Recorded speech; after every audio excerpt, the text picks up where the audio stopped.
Wave 2 of the Mario Kart 8 Deluxe Booster Course Pass just released, and I think everyone's in agreement that this is far better than Wave 1. The track selection is overall more solid, and the courses themselves seem to have been better fitted to Mario Kart 8. But even if these tracks blow Wave 1 out of the water, how do they compare against one another? And that's what we'll be finding out today in my ranking of the Mario Kart 8 Deluxe Booster Course Pass Wave 2 tracks. Now please keep in mind that these are completely my opinions and they are not fact in any sense of the word. So feel free to let me know what your ranking was down in the comments below. I'm curious to see if you all got a similar ranking to mine. But with that out of the way, let's roll the intro and start ranking these courses.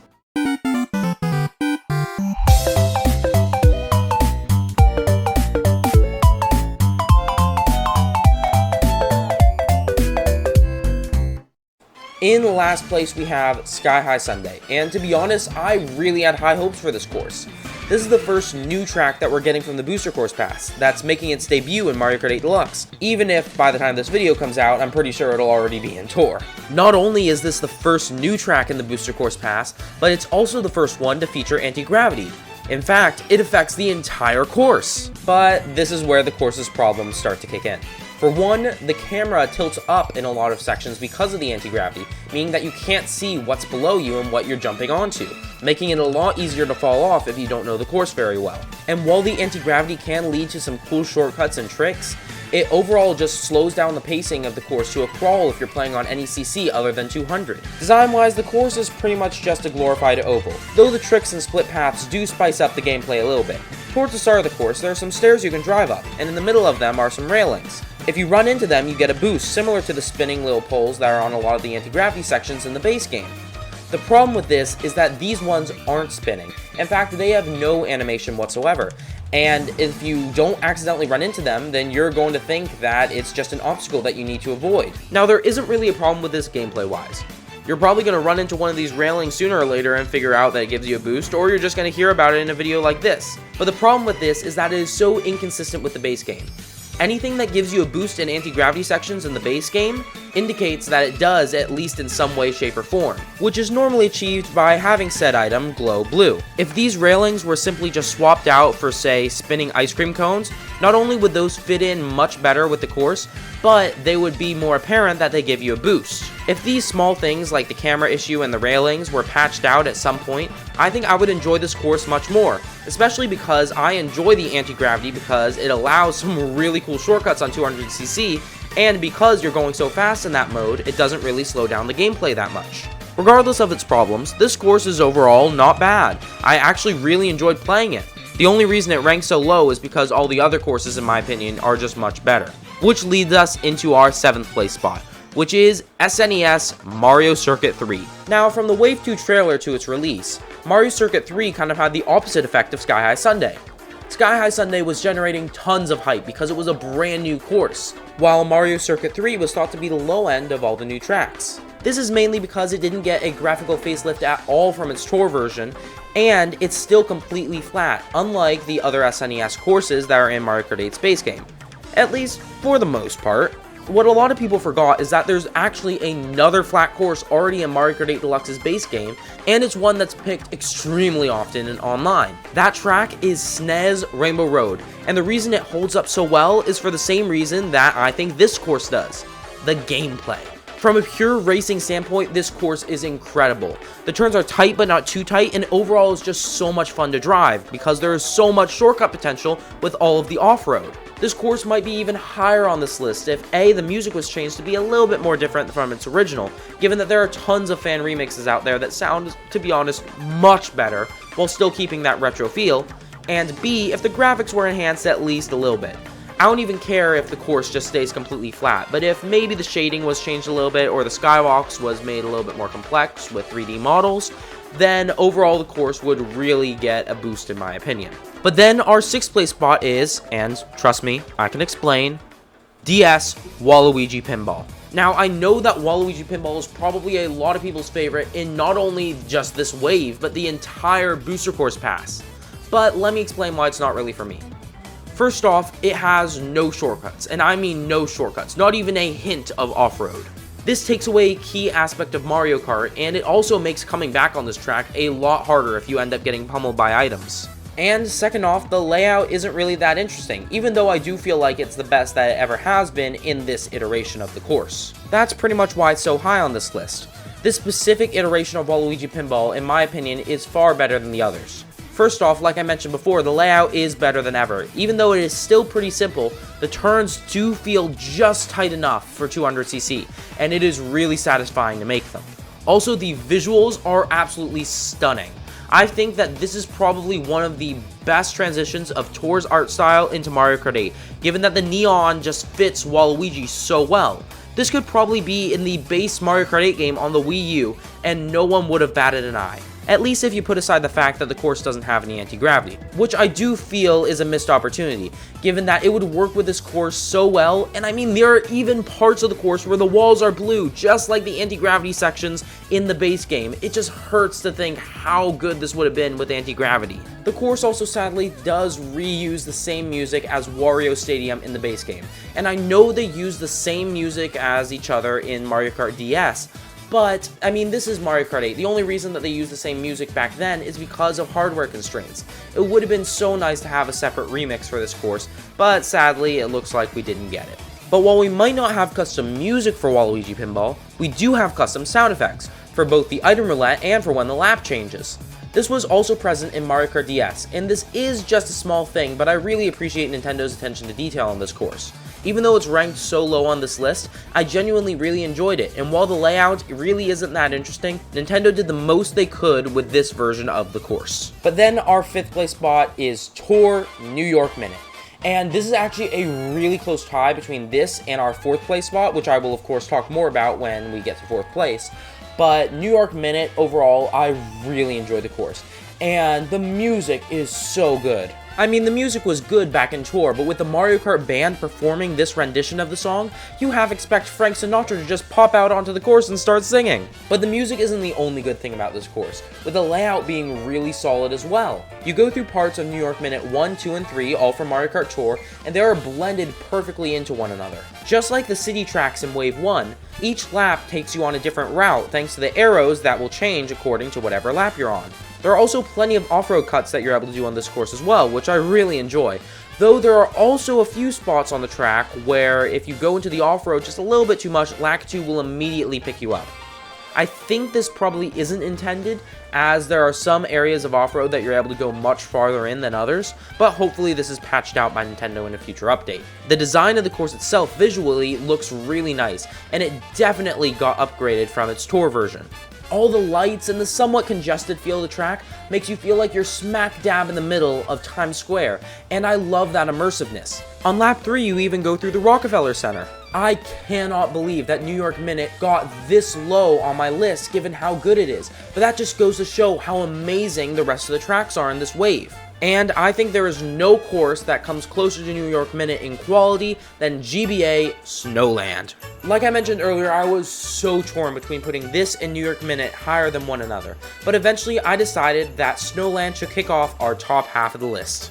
GBA Snowland has never been remade in any other Mario Kart game, including Tour, and while it is pretty apparent that this model is probably going to be used in a Tour track sometime soon, the textures look way better than anything that you would see in Tour.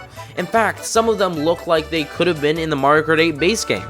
I actually had to check to see if they use the same textures for the main road as Sherbertland. The layout has also been completely changed, with it no longer being flat like its GBA counterpart. It really reminds me of what they did with GBA Cheeseland in the Mario Kart 8 DLC back on the Wii U. I've heard a lot of people complain about Snowland's ice physics, but I actually like the extra challenge because it spans the entire course. It's not like there are some parts of the course that are icy and others that aren't. That would make it a little bit too difficult in my opinion, because you'd have to adapt to different physics midway through a course, which is never really that fun. I really like all the shortcuts that are on the course as well. All of them feel really satisfying to get. There's also a new hazard that comes with this course, being the penguins, originally from Mario 64, that you would chuck off the edge of a cliff. Oh wait, we're not supposed to talk about that, okay. Originating in Mario 64, where you would slowly bring it down a mountain and not use any speedrun strats that could possibly endanger a small little baby penguin. Right. In all seriousness though, the penguins do provide a really nice extra challenge in trying to avoid them. And while we've seen moving item boxes before, we've never really seen them like how they're done in Snowland. They fall down from the sky onto the course and then go along the course as if they are racers themselves, and then they go back up into the sky and loop around. I think this is a really cool detail, and it really just makes the course all the more interesting. The remix music was also done really well, perfectly encapsulating the feel of the course while also staying true to the original rendition. The only complaints I have about this course are that A, the layout was changed a little bit from the original to make it a lot less complex, though I feel like it mainly makes up for that with its elevation changes, and B, the course is really short, which isn't always a bad thing. Sometimes it's nice to just have a short course to play, but I feel like it could be a little bit longer, and that might have made it a little bit more enjoyable. But moving on into the top 3, in third place we have Mushroom Gorge. This course is a fan favorite, and I am so glad it was able to return in Mario Kart 8 Deluxe, and arguably, in my opinion, better than ever. But before we talk about the course itself, let me just super quickly talk about the starting line texture. Now, you might not have noticed anything different about it, but it's actually way more detailed than every other starting line in the Booster Course Pass. In the original Mario Kart 8 game, the starting lines were, for some reason, insanely detailed. Like, if you look at the one on Wario's Gold Mine, it looks like it's straight out of a real-life picture. And while it's not that level of detail on Mushroom Gorge's starting line, there is actual detail on it, making it look like it's made of wood, instead of just two plain colors that are put in a checkerboard pattern. I just really appreciate this attention to detail, and I wanted to bring it up before we talk more about the course. Graphically, the course looks really good in my opinion, with the grass and the road textures looking like they're straight out of the original Mario Kart 8.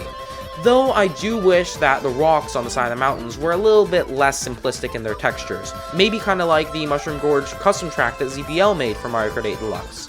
And I haven't even gotten to the most gorgeous part of the course graphically. The cave section looks absolutely stunning. All the crystals just glowing and illuminating the cave is one of the best things graphically I've seen in all of Mario Kart 8 Deluxe. And gameplay-wise, the course is not slacking either, with the shortcut at the start that was originally in Mario Kart Wii, but taken out in all other versions of the course, is finally back. The positions of the mushrooms have been altered to fit with Mario Kart 8's physics. In fact, they've done that for every mushroom in the entire course. And while in some sections it's still quite easy to fall off, it feels less like something that's janky physics and more like something that you can really just improve with skill. Also, just instead of the two original paths from Mario Kart Wii, there's also a third one stemming off of the left path that allows you to take a glider mushroom, returning from Mario Kart 7, so you can glide straight out of the cave. And speaking of straight out of the cave, right when you exit the cave, there's a return of one of the most famous Mario Kart shortcuts. The Mushroom Gorge Gap Cut is back! Nintendo really went all out with this one. The only complaint I have about this course is that the music is barely changed from the original, but that's not really that much of a problem because the original is an absolute banger. But then the runner-up for the best course in Wave 2 of the Booster Course Pass, in my opinion, is N64 Kalimari Desert. I love what they did with this course. They changed it from just pretty much a boring loop around a desert with a train and some train tracks along the way, to where you can actually drive on those train tracks, and the train is much more of an obstacle than ever before. And then there's a ramp that just randomly appears on lap 2 that sends you onto those train tracks. It is just crazy, and I love how they combined Kalimari Desert 1 and 2 from Mario Kart Tour throughout these laps. If you compare this to its version in Tour, you can see that the course has gotten a huge graphical upgrade.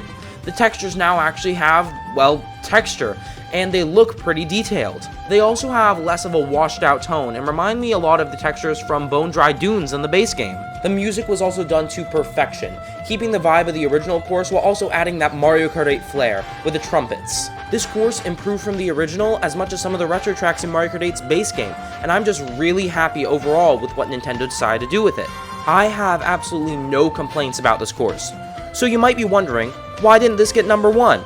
Well, let me tell you, that's because our number 1 course is, of course, Tour Sydney Sprint. This course just does everything right, from the track design to the music to each individual lap feeling distinct and yet also connected.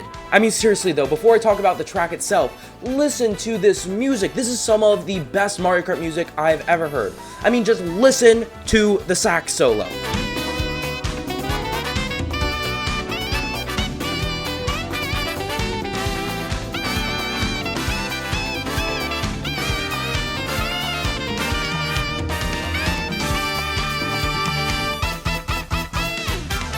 The Mario Kart band absolutely nailed this one, as well as most of the other courses in this wave. Even if you don't like the DLC, you have to admit we have gotten some crazy good music out of it. But let's get back to the course itself, and boy what a course it is. Lap 1 is definitely the most basic of the three, but it is still an absolute blast to play. You first go right through the iconic Sydney Opera House. You then drive past an amusement park and onto a bridge which has some ramps that you're not able to access yet because you're going the wrong direction. Then you have some tight turns that are really satisfying to pull off on 200cc, and that's lap 1.